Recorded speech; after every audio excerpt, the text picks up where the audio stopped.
Sa previous episode, si Zai na ating bida ay gusto nang pumunta sa langit, naghahanap siya ng paraan para mamatay at dinamay pa niya ang kanyang chika bebe para magpakamatay sila ng sabay. Kaso imbes na tatalon na sila sa Manila Bay, bigla na lang dumating ang isang truck ng JNT at sinasagasaan sila at dahil dito ay napunta si Zai sa ibang mundo, hiniling ng babae na gawin siyang isang bayani sa kaharian nila. Di pumayag si Zai sa kagustuhan nito at ang hangad niya lang talaga sa buhay ay wakasan na ang nakakabagot niyang buhay. Di nagtagal ay umalis si Zai at nakatagpo ng isang babaeng catgirl at sinasakal ito ng puno at dinamay pa si Zai, subalit bigla na lang nahilo ang puno at malaki ang pasasalamat ng catgirl dahil niligtas siya ni Zai. At sa pagpapatuloy, ang kanilang paglalakbay ay humantong sa isang disyerto kaso sobrang init ang nararanasan nila. Dahil sa sobrang init si Noor ay kinailangang huminto para painumin ng tubig kasama na ang mahiwagang carpet at sa kabilang banda, tila ini-enjoy ito ni Zai at kahit na may posibilidad na ma-heatstroke siya. Tinanong ni Matilda si Annette kung talaga bang kailangan nilang tumawid sa buong disyerto dahil wala silang nakikita kundi mainit na buhangin, hindi sigurado si Annette kung dapat pa ba silang magpatuloy at gusto niyang piliin ang pinakamaikling ruta patungo sa Dritten Temple, na dumadaan sa disyertong ito pero dahil sa mga nangyari sa tingin niya ay hindi nila kakayanin na makakatawid ng hindi tinamaan ng init. Nahihirapan sila pero napansin nilang si Noor ay tila hindi apektado sa init. Sinabi ni Noor na hindi siya naaabala sa init dahil lumaki siya sa lugar na ito kaya't alam niya kung paano maglakbay sa disyerto. Magandang balita ito dahil matutulungan na sila ni Noor na makatawid sa tigang na lupaing ito.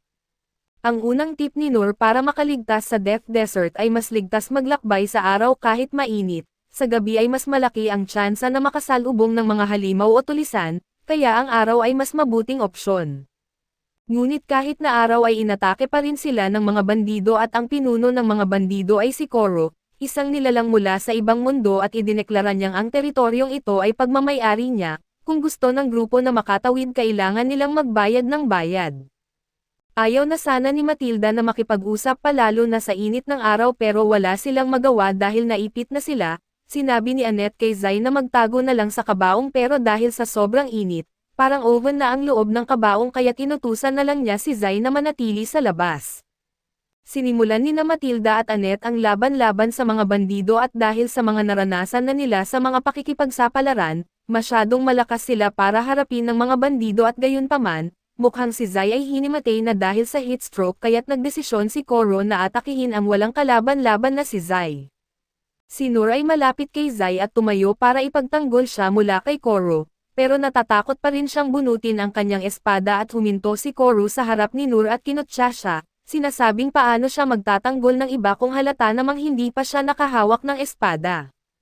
Paalala ni Koro na ang paggamit ng espada ay nangangahulugang handa kang mamatay, at hindi siya magdadalawang isip na patayin si Noor gamit ang lason ng kanyang alakdan para bigyan siya ng mabagal at masakit na kamatayan. Tinanong ni Koro si Noor kung gusto niya ba talagang maranasan iyon.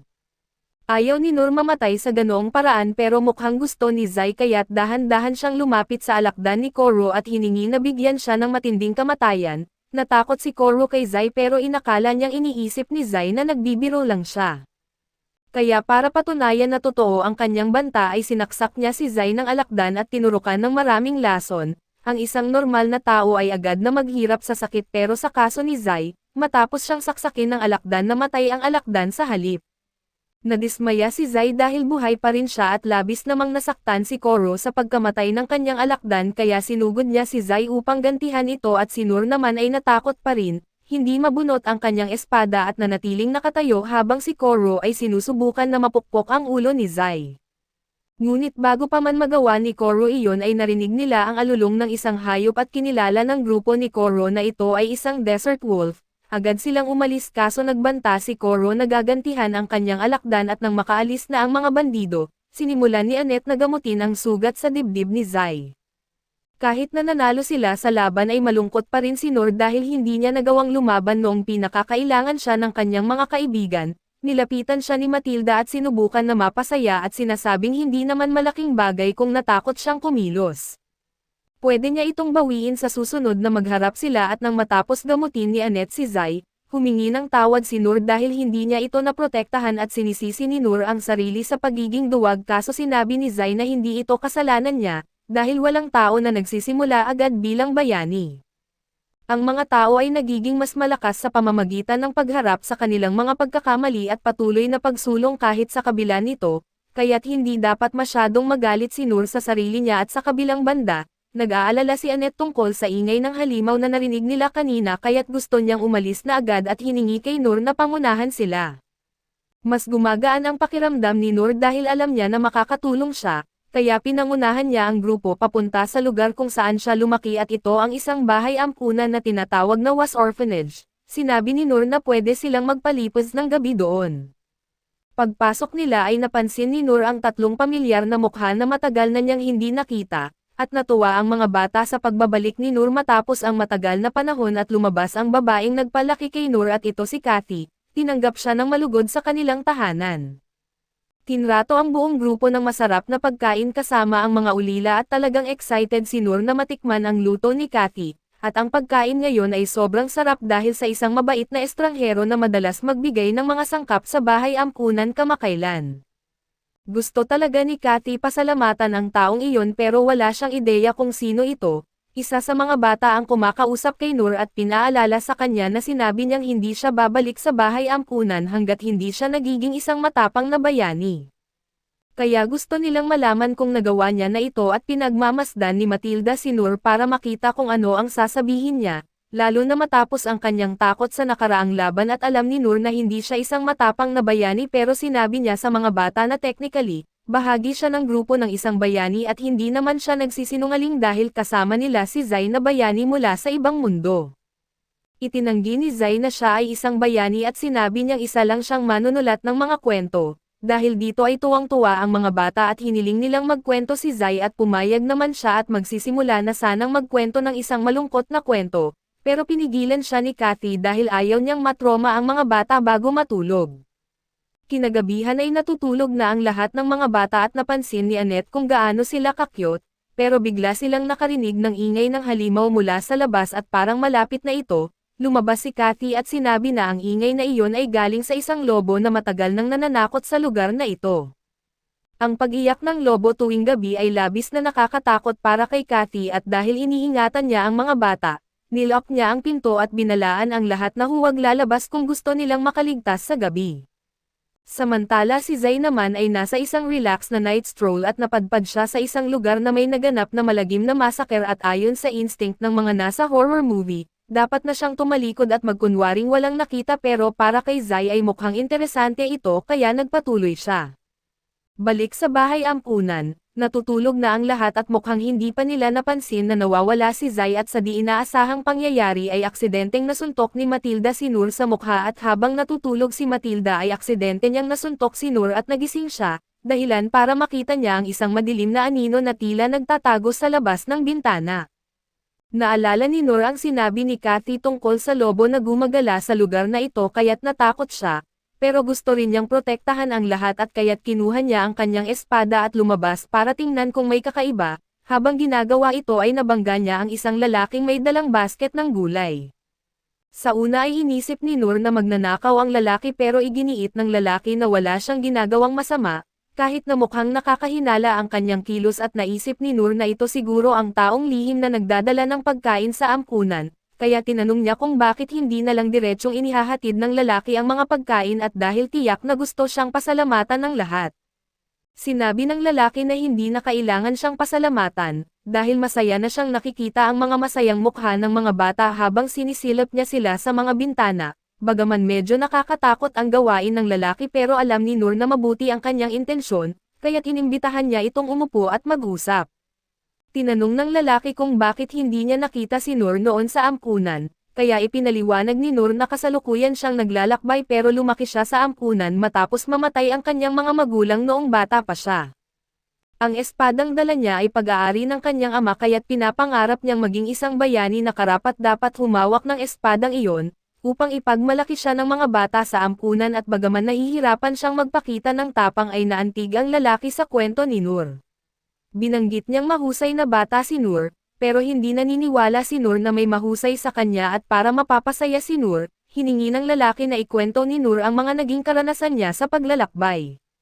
Masayang pumayag si Noor at habang si Zai naman ay nasa isang sulok at nagsusulat ng mga tala dahil interesado siya sa kwento ni Noor, nag-usap si Noor at ang lalaki magdamag at pagdating ng umaga ay naghahanda na ang lalaki na umalis at bago siya umalis, inimbitahan siya ni Noor na mag-almusal kasama ang lahat dahil gustong makilala siya ng mga bata.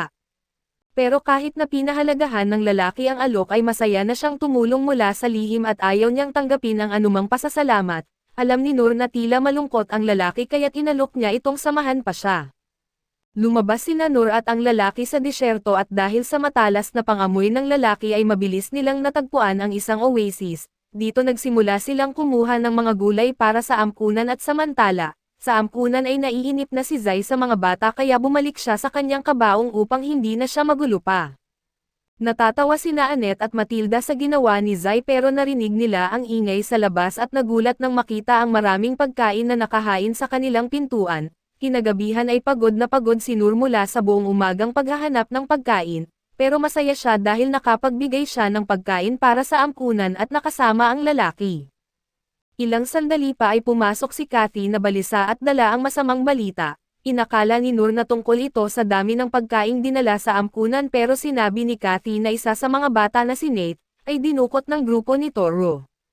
Nasa labas si Toro at nagbabanta na sasaktan si Nate maliban na lang kung lalabas ang may-ari ng ampunan at magbibigay ng pera. Hindi makapaniwala si Matilda na kayang gawing bihag ni Toro ang bata para lamang sa pera. Sinabi niya kay Kathy na sila na nina Annette at Noor ang bahala sa pagsasagip kay Nate at ang lahat ay manatili na lamang sa loob. Paglabas nila ay agad inutusan ni Toro ang kanyang mga tauhan na umatake. Sina Annette at Matilda ay agad na nakipaglaban pero nahihirapan sila at kailangan nila ng tulong. Si Noor ay natigilan sa takot kaya't bago pa siya maging target ay dumating ang lalaki mula kanina at dinala siya palayo upang mailigtas. Si Noor ay umiiyak dahil sa kanyang pagiging duwag at alam niyang nasa panganib si Nate pero hindi magawa ng katawan niya ang kahit ano upang makatulong. Ang lalaki naman ay nakaramdam ng mga alaala ng kanyang pagkabigo noong hindi niya naprotektahan ang kanyang mahal, at ayaw niyang mangyari ang parehong bagay kay Noor. Kaya sinabi ng lalaki na siya na ang bahala mula dito at inamin ng lalaki na siya ay mula sa ibang mundo, at noong nasa Earth pa siya nawalan siya ng mahal sa buhay dahil siya'y mahina pero ngayon, may kapangyarihan na siya upang protektahan ang mga mahal niya.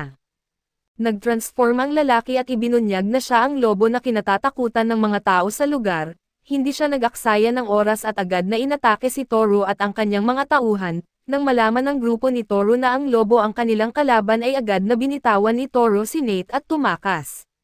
Ngunit hindi basta-basta hahayaang makatakas ng lalaki si Toro at ang mga tulad ni Toro ang kumuha ng lahat mula sa kanya, kaya sa wakas ay gamit ang kanyang kapangyarihan at balak niyang bumawi para sa habang buhay na paghihirap na naranasan niya sa kamay ng mga masasamang tao. Naiintindihan ni Noor ang bigat ng sakit na pinagdaanan ng lalaki pero kung papatayin talaga niya si Toro, hindi na siya magiging mabuting tao tulad ng dati kaya't sa wakas, naglakas loob si Noor at binunot ang kanyang espada, humarap kay Toro upang pigilan ang lalaki sa pagpatay sa kanya. Sinubukan ni Toro na tumakas pero patuloy siyang hinabol ng lalaki at sinira ang bago niyang Scorpion bike, ngunit bago pa matuluyan ng lalaki si Toro ay muling humarap si Noor at ibinaba ang kanyang espada upang ipakita sa lalaki ang kanyang pagkatao. Sapat na ito upang maibalik sa sarili ang lalaki at maialis ang kanyang galit, bumalik siya sa kanyang normal na anyo at nahiya sa kanyang pagiging mabangis at inaabot ni Noor ang kanyang kamay sa lalaki at sinabi sa kanya na ayos lang ang lahat, pumasok silang lahat sa ampunan upang pakinggan ang kwento ng lalaki. Matagal nang mag-isa ang lalaki dahil nawala ang kanyang mga magulang noong bata pa siya ngunit isang araw, isang mabait na bata ang nagabot ng kamay sa kanya at ipinadama ang init ng pagkakaibigan at gayunpaman, hindi nagtagal ang masasayang araw dahil sa isang araw ang batang iyon ay kinorner ng mga bully at binugbog. Nasaksihan ng lalaki ang buong pangyayari pero alam niyang wala siyang magagawa kaya tumalikod siya at umalis at doon siya nabangga ng truck. Biglang gumana ang kakayahan ni Zai at ipinaliwanag niya na kahit iniisip niyang duwag ang lalaki ay mas mabuti pa rin siya kaysa sa karamihan ng mga tao. Kahit may kapangyarihan siya at ginamit lamang niya ito upang takutin ang mga masasamang loob, imbes na magpadala sa kapangyarihan at mukhang babalik na ang lalaki sa Earth, kaya nagpasalamat siya sa lahat at sinabi niyang masaya siyang nakilala sila. Ilang sandali pa ay nawala na siya at nagising pabalik sa Earth at eksakto habang umaalis ang truck nang napatingin siya, Nakita niya ang mabait na batang papalapit upang tingnan kung ayos siya kaya't napaiyak siya sa tuwa dahil nakita ulit niya ito. Kaso dito muna matatapos ang ating recap, salamat sa inyong panonood hanggang sa muli.